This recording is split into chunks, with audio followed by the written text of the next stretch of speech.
दोस्तों बहुत ही important video आज आपके लिए लेकर आया हूं। इस वीडियो में आपको मिलेगा रेशियो इन प्रोपोर्शन का concept plus short trick plus different method plus exam में पूछे जा चुके क्वेश्चंस। तो एंड तक मेरे साथ बने रहिए। स्वागत है आप सभी का आपके अपने चैनल डियर सर में।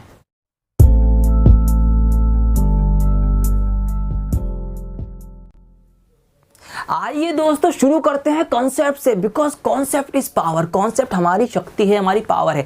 आइए कुछ चीजों का कंपैरिजन करते हैं रेशियो को समझने के लिए। मेरे पास यहाँ पे एक बोतल है, मैं आपसे कह रहा हूं कि आप इसका कंपैरिजन कीजिए कि ये कितनी बड़ी है, कितनी छोटी है, कितनी भारी है, कितनी हल्की है। कर पाएंगे क्या कर पाएंगे आप? बिल्कुल नहीं कर पाएंगे। क्यों? क्योंकि आप किससे कंपैरिजन करेंगे? इसका कुछ चीज है भी इसके साथ? कुछ भी नहीं है। आइए एक बोतल और ले लेता हूं। अब यहाँ पर एक बोतल और आ चुकी है। अब मैंने आपसे कहा कि भाई इसका कंपैरिजन करो, तो अब आप फौरन बता देंगे मुझे कि सर ये वाली बोतल बड़ी है। अगर हमने इसका कंपैरिजन किया तो यहां से आप क्या बात समझे, मुझे ये बताइए। यहां से आप ये बात समझे कि कंपैरिजन करने के लिए हमेशा हमें एक से ज्यादा चीजों की जरूरत पड़ती है। ठीक है, ये बात ध्यान रखना। कभी भी सिंगल चीज का आप कंपैरिजन नहीं कर सकते किसी भी चीज का कि वो कितनी बड़ी है, कितनी छोटी है, कितनी हल्की है, कितनी भारी है। आपको हमेशा दो से ज्यादा चीजों की जरूरत पड़ेगी कंपैरिजन करने के लिए। जब भी आप पता लगा पाएंगे कि ये छोटी है, ये बड़ी है, ये हल्की है, ये भारी है। तो एक बात आप ये ध्यान रखेंगे, ठीक है, कंपैरिजन हमेशा दो से ज्यादा चीजों के बीच में होता है। अच्छा, यहां पर ये बोतल बड़ी थी तो क्या ये बड़ी ही रहेगी? ये बोतल हमेशा बड़ी ही रहेगी। अच्छा, अब मेरे पास एक बोतल और है। अब बताइए, अब तो ये बोतल छोटी हो गई है ना, ये बोतल छोटी हो गई। अब तो इसका मतलब यह है कि अगर हम बड़ी चीज का किसी और चीज से कंपैरिजन करें तो वो बड़ी चीज छोटी हो सकती है। तो कंपैरिजन में चीजें छोटी बड़ी होती रहती है। तो दोस्तों ये जो कंपैरिजन हम कर रहे हैं ना, ये जो कंपैरिजन हम करते हैं दो चीजों का, और ये चीजें जो है ना, ये ध्यान रखना, ये चीजें हमेशा सेम कैटेगरी की होनी चाहिए। अलग अलग चीजों का कंपेरिजन नहीं होता। अगर आप ऊंचाई का, हाइट का कंपेरिजन कर रहे हैं तो हाइट से ही करेंगे। अगर आप दो चीजों के वजन का कंपेरिजन कर रहे हैं तो वजन से करेंगे। अगर आप दो चीजों की लंबाई का कंपैरिजन कर रहे हैं तो दोनों की लंबाई का ही कंपैरिजन करेंगे। मतलब कंपैरिजन जो होता है, ये जो तुलना की जाती है ना, ये सेम यूनिट की होती है। सेम लंबाई की होगी, चौड़ाई की होगी, ऊंचाई की होगी, मोटाई की होगी, रंग की होगी, वजन की होगी। तो ये जो कंपैरिजन होता है ना, यही रेशो होता है। जी हाँ, ये जो हम कंपैरिजन करते हैं यही रेशो होता है। रेशो कुछ और नई चीज नहीं है, ये जिंदगी भर आप करते आ रहे हैं। ये कंपैरिजन यही रेशो है। समझिए कैसे। मान लीजिए मेरे पास दोस्तों 5 रुपए हैं और आपके पास 10 रुपए हैं। देखिए यहाँ से दो बातें निकलती हैं। अब यहाँ पे हम कंपैरिजन कर रहे हैं, जितने रुपये मेरे पास हैं जितने आपके पास हैं। तो पहली बात, दो चीज़ें हो गई कंपैरिजन के लिए, दो से ज़्यादा या दो चीज़ें हमें चाहिए होती हैं। अब देखिए यहाँ से दो बातें निकलती हैं। पहली बात तो ये क्या कि आपके पास जो है वो मेरे से डबल रुपये हैं, है ना। मेरे पास 5 है, आपके पास 10 है, तो आपके पास मेरे से डबल है। या हम ये भी कह सकते हैं कि मेरे पास आपसे आधे पैसे हैं। ये भी तो बात ठीक है ना। तो ये कंपैरिजन है। कंपैरिजन को ही हम रेशो बोलते हैं। तो हम इसको इस तरह से 1:2 से दिखा देते हैं कि ये 5:10 का रेशो है हमारे तुम्हारे रुपयों के बीच में। ठीक है, हमारे तुम्हारे किसके? रुपयों के बीच में जो रेशो है वो 5:10 का है। इसको हम अगर डिवाइड कर देंगे तो 1/2 का रेशो आ जाएगा, सॉरी 1:2 का रेशो आ जाएगा। इस रेशो को हम 1/2 भी लिख सकते हैं। ठीक है, रेशो क्या है? कंपैरिजन ही तो है। ये कंपैरिजन ही तो कर रहे हैं हम कि हमने मेरे पैसों से आपका कंपैरिजन अगर हुआ तो ये आ जाएगा 1/2, मतलब मेरे पास आपसे आधे पैसे हैं। और अगर आपके पैसों से मैं अपना कंपैरिजन करूं तो आ जाएगा 5 दूनी 10, यानी आपके पास मेरे से डबल पैसे हैं। तो दोस्तों कंपैरिजन ही रेशो होता है, ये बात ध्यान रखना, अपने माइंड में बिठा लो। और जो ये कंपैरिजन होता है ना, ये सेम यूनिट में होता है। किसी के कलर का किसी के वजन से कंपैरिजन कभी नहीं कर सकते, किसी की लंबाई का किसी की मोटाई से कभी कंपैरिजन नहीं कर सकते। तो कंपैरिजन सेम यूनिट में होगा, और कंपैरिजन जो होगा वो दो या दो से ज्यादा चीजों के बीच में होता है। यही रेशो है, बस रेशो कुछ और नहीं है। चलिए, रेशो तो हमने सीख ली क्या होती है। अब सीखते हैं कि प्रोपोर्शन क्या है, इसका भी कंसेप्ट समझते हैं। देखिए, जब दो यूनिट का आपस में कंपैरिजन करते हैं ये तो रेशो होता है, हमने सीख लिया है। ठीक है, लेकिन जब दो रेशो का आपस में कंपैरिजन होगा, जब दो रेशो आपस में कंपेयर की जाएंगी, वो प्रोपोर्शन कहलाता है। बात खत्म। आइए सवाल करते हैं। अभी बात खत्म नहीं हुई, अच्छे से समझ लो। ठीक है, जल्दबाजी नहीं है जरा सी भी। देखिए, जब दो रेशो आपस में कंपेयर होंगी ना, उसको हम प्रोपोर्शन कहते हैं। आइए अपने रुपये वाले एग्जांपल को ही आगे बढ़ा के समझते हैं। मेरे पास 5 रुपए थे, गरीब आदमी हूं मैं, ठीक है। आपके पास 10 रुपये है, भाई आप अमीर आदमी हो, ठीक। ये हमारा रेशो था हमारे रुपयों का। ठीक है। ऐसे ही दो बंदे कोई और हैं, एक के पास मान लेते हैं 15 रुपये है और दूसरे के पास जो है वो 30 रुपये है, ये इनका रेशो है। तो एक रेशो ये हो गया, एक रेशो ये हो गया। जब हम इन रेशो का कंपैरिजन करेंगे वो प्रोपोर्शन होता है। तो देखिए यहाँ पे हम कंपैरिजन करेंगे तो वही 1:2 रेशो आएगी। यहाँ पे अगर हम कंपैरिजन करेंगे तो 15 एकम 15, 15 दूनी 30, यहाँ भी रेशो जो आएगी वो 1:2 ही आएगी। हालांकि अमाउंट जो है रुपयों का वो अलग अलग है, लेकिन रेशो सेम आ रही है। और हमें तो रेशो से मतलब है कि जब हम दो रेशो का आपस में कंपेरिजन करें वो प्रोपोर्शन होता है। तो देखिए यहाँ पे हमारे तुम्हारे रुपयों के जो रेशो थी वो ये, और जो उन दोनों की जो रेशो थी वो, ये रेशो आपस में बराबर हैं। तो हम ये कह सकते हैं कि ये दोनों रेशो प्रोपोर्शनेट हैं या प्रोपोर्शन में है। ये होता है समानुपात प्रोपोर्शन, कि ये रेशो, एक रेशो जब दूसरे के बराबर आ जाए या दूसरे के जैसी आ जाए तो उसको हम कहते हैं कि वो रेशो जो है वो प्रोपोर्शन है या वो समानुपात है। और उसको हम ऐसे दिखाते हैं, 4 डॉट बना देते हैं उनके बीच में, ये होता है प्रोपोर्शन। ठीक है, जैसे कि हम ले सकते हैं कि 2:3 कि ये एक रेशो है और एक रेशो है हमारी 6:9। क्या ये प्रोपोर्शन होगी? तो हम देखेंगे अगर इसको काट के भी 2:3 आ जाए तो होगी। तो यहाँ पे हम देखेंगे 3 दूनी 6, 3 तिया 9, तो जी हाँ बिल्कुल। तो हम कह सकते हैं कि 2:3 और 6:9 ये जो है ना ये प्रोपोर्शन है। ये होता है प्रोपोर्शन। और रेशो भी आप सीख लिए, प्रोपोर्शन भी आपने सीख लिया। आप वीडियो को लाइक कर दीजिए। आइए अब बढ़ते हैं क्वेश्चंस की तरफ। Now come on guys, let's start with a very basic question. ठीक है, पहला क्वेश्चन हमारे पास है कि A:B जो है वो 6:7 है और B:C जो है वो 8:9 है। तो हमें A:B:C तीनों को एक साथ निकालना है रेशो में। देखिए 2 तरीके आपको बताऊंगा, जो आपको इजी लगे वो आप फॉलो करेंगे। तो देखिए पहला तरीका क्या है हमारा, कि हमें ना A:B:C का एक साथ रेशो निकालना है। पहले हमें दिया है AB का, तो इनका लिख लेंगे। इनका रेशो है हमारा 6:7, ये हमने लिख लिया। फिर हमें दिया BC का, तो BC का इस तरह से लिख देंगे 8:9। ठीक है, क्योंकि B और C का है तो B का रेशो B के नीचे ही लिखा जाएगा। अब यहाँ पर एक लाइन बना लेंगे। अब देखिए तीनों का एक साथ कैसे लिखेंगे। तरीका नंबर 1 क्या है कि आप ना इनकी मल्टीप्लाई करेंगे, इनकी करेंगे और इनकी करेंगे। कैसे मल्टीप्लाई कर रहे हैं आप? पहले ऐसे, फिर खड़ी और फिर इस तरह से। तो देखिए 6 8 कितना होगा आपका 48, 7 8 कितना होगा आपका 56 और 7 में आपका होगा 63। यही इनका रेशो आ जाएगा तीनों का निकल के। ठीक है, ये है हमारा पहला तरीका। हमने क्या किया, ये मल्टीप्लाई, ये इन दोनों की मल्टीप्लाई, यहाँ फिर इनकी मल्टीप्लाई, मतलब ऐसे गए और फिर ऐसे गए। एक तरीका तो ये है। इस तरह से आप तीनों का रेशो निकाल सकते हैं अगर आपका 2 का अलग अलग दे रखा हो। ये अगर आपको मुश्किल लग रहा है तो आप क्या करेंगे, देखिए आप फिर ये करेंगे A:B:C ये लिखेंगे। यहाँ पर इन दोनों का हमें 6:7 दे रखा है, इन दोनों का हमें 8:9 दे रखा है। अब अगर आप ऐसे कंफ्यूज हो रहे हैं मल्टीप्लाई करने में तो मत होइए। देखिए यहाँ पर ये जगह खाली है और यहाँ पर ये वाला स्पेस खाली है, तो आप इन दोनों स्पेस को फिल कर लेंगे। अब इनमें फिल क्या करेंगे, तो इनमें इनका पड़ोसी फिल कर लेंगे। देखिए यहाँ पर 8 है ना, तो इसके बराबर में जो खाली जगह है यहाँ पर भी आप 8 लिख दीजिए। यहाँ पर 7 है और 7 के बराबर में खाली जगह है, तो यहाँ पर इसको 7 से ही भर दीजिए। अब इनकी ऐसे नीचे नीचे मल्टीप्लाई कर लीजिए। 6 8 48, 7 8 हमारे हो गए 56 और 7 हमारे हो गए 63, तो भी आपकी रेशो निकल के आ जाएगी। तो आप चाहें तो ऐसे कर ले, चाहें ऐसे कर ले, जैसे आपको इजी लगे वैसे कर लीजिए। ये बहुत ही बेसिक क्वेश्चन लिया था आपको समझाने के लिए। अब आइए बढ़ते हैं वर्ड प्रॉब्लम की तरफ।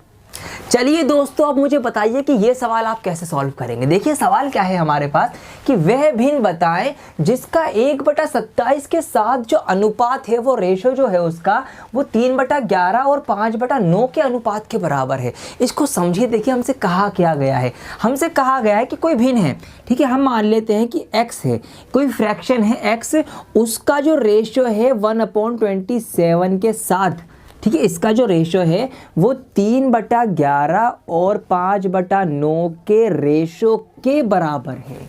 ये हमसे कहा गया है कि कोई रेशो है उसका 1/27 के साथ जो भी रेशो है, ठीक है, वो 3/11 और 5/9 के रेशो के बराबर है। तो वो फ्रैक्शन क्या है, हमें ये फ्रैक्शन बतानी है। तो देखिए इसको कैसे सॉल्व करेंगे। यहाँ पर पहला तरीका क्या हो सकता है, हमने आपको कॉन्सेप्ट में बताया था कि रेशो क्या होती है, डिवाइड हो सकती है। कि हम रेशो को ना इस तरह से भी हम लिख सकते हैं कि x/1/27। ठीक है, ये बड़े वाली बटा है इसकी। इसी तरीके से हम इसको लिख सकते हैं कि 3/11/5/9। ठीक है, ये बटा ये, तो हमने इस तरह से लिख दिया। अब इस टाइप की शक्ल को हम सॉल्व कैसे करते हैं, इसका बहुत सिंपल तरीका है। क्या तरीका है कि बाहर बाहर वालों की मल्टीप्लाई आप लिख लीजिए और अंदर अंदर वालों की मल्टीप्लाई लिख लीजिए। तो बाहर है ऊपर 3, नीचे है 9, 3 नीम आपके हो जाएंगे 27 और 11 पंजे हो जाएंगे 55। तो ये आ गया इसका 27 बटा 55 सॉल्व करके। ऐसे यहाँ पर हम बाहर बाहर वालों की करेंगे तो x और 27 की मल्टीप्लाई होगी, तो इधर आ जाएगा आपका 27x। हमें निकालना है x, तो हम क्या करेंगे, 27 मल्टीप्लाई में है, बॉर्डर पार जाके डिवाइड में चला जाएगा, तो ये 27 जो है यहाँ नीचे आ जाएगा। यहाँ से हम इसको हटा देंगे और हमने वहाँ पर ये लिख दिया। अब एक 27 ऊपर एक नीचे, इसको काट देंगे तो हमारा क्या आंसर आएगा, x हमारा निकल के आएगा 1/55। तो इस तरह से हमारी ये वाली जो बटे की शक्ल है, फ्रैक्शन है, वो आ जाएगी कितनी, 1/55। एक तरीका तो आपका ये है सॉल्व करने का। अगर आपको ये मुश्किल लग रहा है तो एक और तरीका सीख लो मेरे साथ। देखिए क्या है हमारा सवाल कि x का जो रेशो है 1/27 के साथ, वो बराबर है 3/11 के रेशो के 5/9 के साथ जो रेशो है, ये है ना। अब देखिए दूसरा तरीका क्या है कि भाई इसकी आप कर लो क्रॉस मल्टीप्लाई।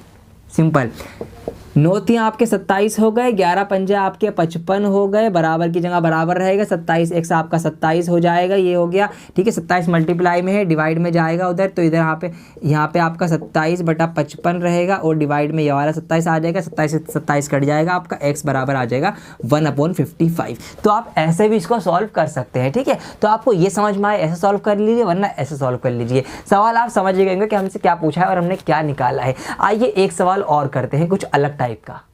आइए दोस्तों ये सवाल देखते हैं और इसकी शॉर्ट ट्रिक देखते ही आप हैरान हो जाएंगे। देखिए सवाल क्या है, मेरे साथ पढ़िए। दो संख्याओं का योगफल 40 है, मतलब दो नंबर्स हैं, उनका सम 40 है और उनका अंतर 4 है और उनका डिफरेंस जो है वो 4 है, 4 है।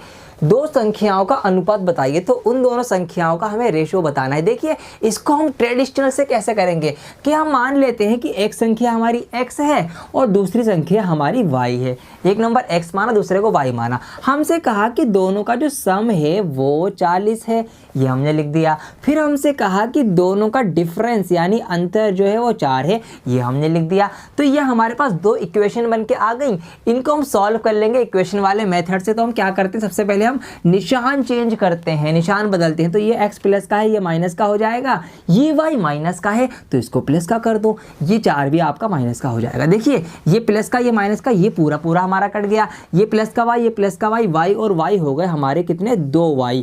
और इधर 40 में से हमारे 4 गए तो हमारे कितना बचा, 36 बचेगा। ठीक है, यहाँ से हमारा y निकल के आ जाएगा कितना, 18। ये हमारा y निकल के आ गया। अब y निकला है हमारा, यहाँ से x निकाल लो किसी भी इक्वेशन में रख के। तो हम इसमें रख देंगे किसमें, x plus y is equal to हमारा 40 था। इसमें जब हम y की जगह 18 रखेंगे इस तरह से, x plus 18 is equal to 40, तो हमारा x निकल के आएगा यहाँ से कितना, 40 में से जब 18 कम करेंगे तो x आ जाएगा, कितना निकल के आएगा हमारा, 22, 22 निकल के आएगा। तो यहाँ से हमारे वो नंबर निकल के आ गए x और y। क्या निकल के आया हमारा, x निकल के आया हमारा 22 और y निकल के आया हमारा 18। देखिए ये तो नंबर निकल के आ गए कि देखिए इनको प्लस करेंगे तो 40 आएगा और इनका डिफरेंस कितना है, 4 है। ये नंबर आ गए। लेकिन हमसे कहा है कि उनका रेशो निकालो। रेशो क्या होता है, उनकी सबसे छोटी शक्ल। तो इनको हम डिवाइड कर लेते हैं, ये कट जाएंगे हमारे, 2 से कट जाएगा, ये 11:9 हमारा आ गया निकल के। तो ये रेशो बनेगा इनका 11:9।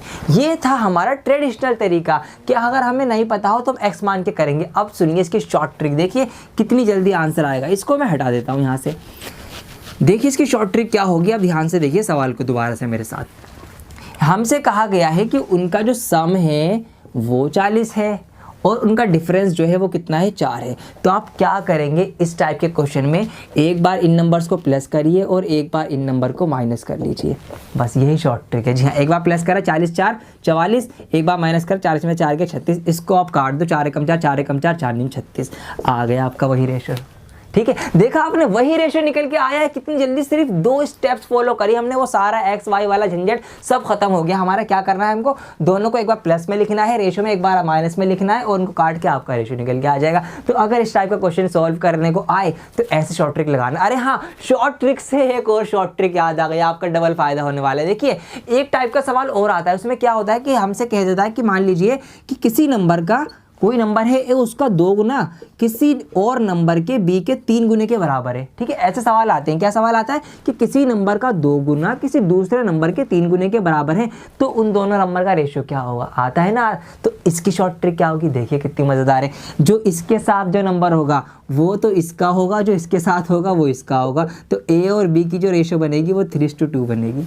आया नहीं आया मज़ा आया हो तो वीडियो को लाइक कर देना, ठीक है। अगर इस टाइप का क्वेश्चन आए तो उल्टा कर देना, इधर वाले की जो रेशियो है वो इसकी हो जाएगी और इधर वाले की रेशियो इसकी हो जाएगी। तो A/B जो आएगा ना यहाँ पे, A/B जो आएगा वो 3:2 आएगा। ये भी एक शॉर्ट ट्रिक है। तो मज़ा आ रहा होगा, मुझे पूरी उम्मीद है। आइए एक और क्वेश्चन करते हैं इसी बात पे। दोस्तों ये वाला क्वेश्चन एग्जाम में आता है तो इसको सीख के जाइए आप। देखिए सवाल क्या है, मेरे साथ पढ़िए। 1 रुपया 50 पैसे एवं 5 पैसे वाले सिक्कों को 3:5:7 के अनुपात में मिलाया गया, मतलब इस रेशो में उनको मिला दिया गया।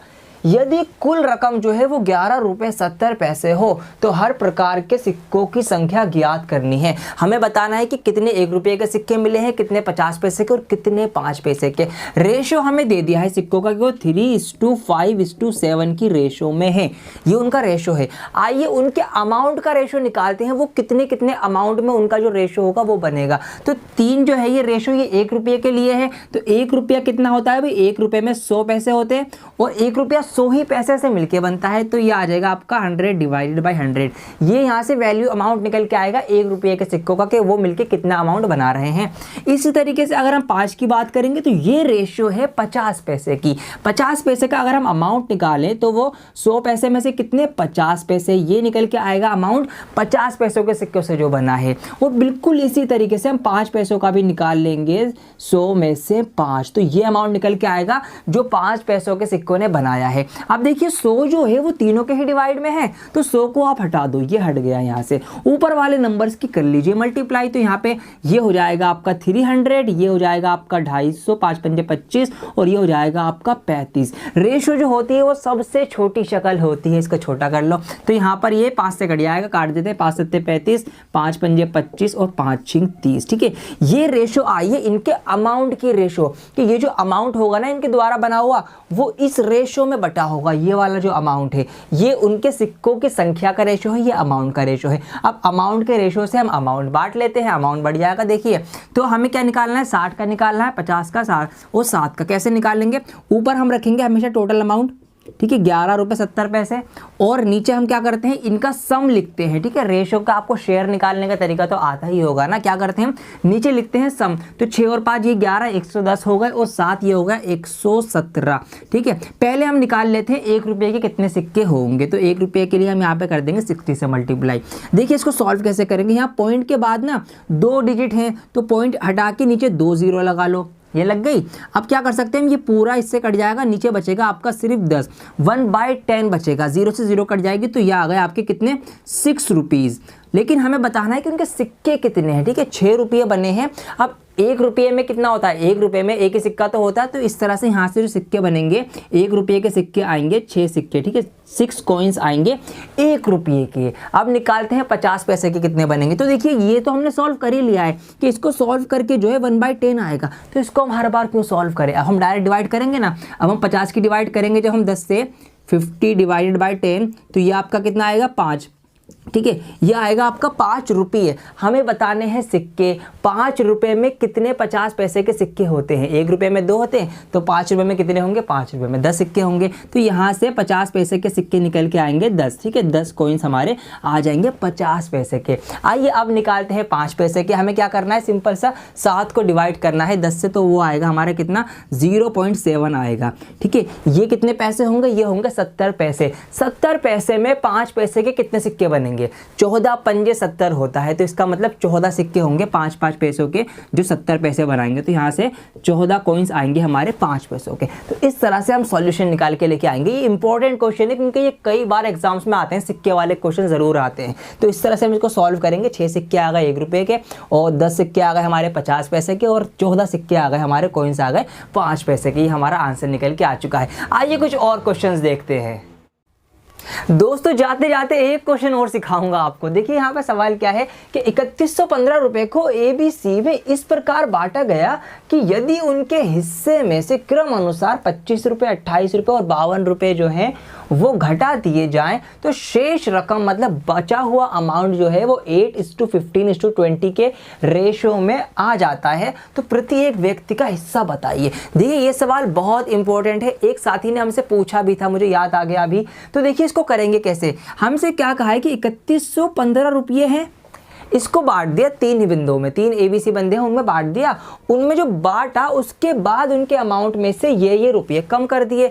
इस कम करने के बाद ये रेशो में उनका अमाउंट आ गया। तो उनका अमाउंट क्या है ये हमसे पूछा है। अब इसको करेंगे कैसे। देखिए इसका तरीका क्या है कि हमें जो रेशो गिवन है ना, हम इससे ऊपर जाएंगे और अपना आंसर लेके आएंगे। देखिए हमें दी गई है ये रेशो 8 कितनी 15 और 20, ये उनकी रेशो है। अगर हम यहाँ से उनका अमाउंट माने x मान के कि भाई मान लिया कि A का अमाउंट जो है वो 8x है, B का अमाउंट जो है वो 15x है और C का अमाउंट जो है वो 20x है। ये इन तीनों के अमाउंट हो गए।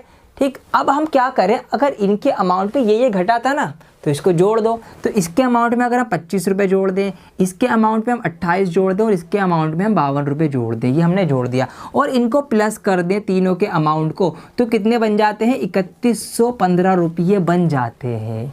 ये है हम उल्टा आए हैं, हमने रेशो से उनका अमाउंट माना, जो घटाया था उसको जोड़ा और इनको जोड़ के वो टोटल अमाउंट आ गया जो था। तो इस तरह से हम इसकी इक्वेशन फॉर्म करेंगे। सबसे ज़रूरी पार्ट यही था, ये बच्चे नहीं समझ पाए थे इसलिए ये सवाल गलत हो गया था। तो अब ये सवाल सॉल्व हो जाएगा। अच्छा ट्रेडिशनल में तो लंबा टाइम लगेगा, जल्दी से इसको आप कर लेते हैं। देखिए यहाँ पर हम क्या करेंगे, एक्स वालों को एक साथ जोड़ लेंगे तो यहाँ पर 15, 8, 23 और 20 हमारे कितने हो जाएंगे 43x हो जाएंगे। इधर हमारा 3115 चल ही रहा है, ये नंबर सारे जोड़ लो कितने हो जाएंगे, ये 28 और 52 आपका हो जाएगा 80, 80 और 25 हो जाएगा आपका 105। तो 105 जो है वो इधर आके माइनस का हो जाएगा। ठीक है, बॉर्डर पार जाके माइनस का हो जाएगा। ये हमने माइनस कर देते हैं, 5 में से 5 गया 0, 1 का 1, ये आ गया आपका 30 10 और इधर आपका 43x है। हमें x की वैल्यू निकालनी है तो 43 मल्टीप्लाई में है, वो बॉर्डर पार जाके वो डिवाइड में आ जाएगा। तो जब ये यहाँ पर 3010 जो है वो डिवाइड होगा 43 से, इसको डिवाइड करना पड़ेगा। तो यहाँ पर हम डिवाइड कर सकते हैं इसको 7 तियाँ 21, 7 से अगर हम काटते हैं तो 7 तियाँ 21, 7 चौक 28 और 2 30, हाँ 7 से पूरा कट जाएगा, फिर ये 0 उठ के यहाँ आ जाएगा। तो इस तरह से ना हमारा x निकल के आ जाएगा 70। x निकल के आ गया, आप सॉल्यूशन हो गया। तो यहाँ से हमारा इसकी वैल्यू आ जाएगी और इसकी भी आ जाएगी, इसकी भी आ जाएगी। 8x है a की वैल्यू, तो a का अगर हम अमाउंट निकालेंगे 8x, ठीक है 8x है तो 8 × 70 ये आ गया आपका 8 7 56, 560 रुपये इसका आ गया। ठीक है, ऐसे ही आप b का निकालेंगे, b का कितना है, b का है 15x और c का कितना है, c का है 20x। ये आप निकाल के मुझे कमेंट करके बताएंगे, पूरा आंसर आप करेंगे इसका। ठीक है, तो वीडियो को लाइक कर देना अगर आपको रेशियो एंड प्रपोर्शन का जो कंसेप्ट है वो समझ में आ गया। ये क्वेश्चन पूरा करके आप कमेंट बताएंगे कि इनका अमाउंट क्या आएगा। ठीक है दोस्तों, रेशियो अपने आप में एक बहुत इंपॉर्टेंट टॉपिक है। क्यों? क्योंकि इस टॉपिक को अगर आपने अच्छे से सीख लिया तो आप इससे बहुत सारे टॉपिक सॉल्व कर सकते हैं। एलिगेशन एंड मिक्सचर में रेशियो आता है, प्रॉब्लम बेस्ड ऑन एज आता है, compound interest, simple interest, age वाले क्वेश्चंस, एरिया एंड वॉल्यूम, सब में ही आपको रेशियो मिलेगी और इसका जो मेथड है वो सब में ही फॉलो होता है। तो ये बहुत इंपॉर्टेंट टॉपिक्स है और पार्ट्स इसके हम आगे जरूर लेकर आएंगे आपके लिए। चैनल को सब्सक्राइब कर देना अगर आपने नहीं कर रखा हो, ताकि आगे के पार्ट्स भी आपको टाइम पर बिल्कुल मिल सके। मैं बहुत जल्द लौटूंगा एक और नई वीडियो के साथ, जब तक के लिए बने रहें डियर सर के साथ।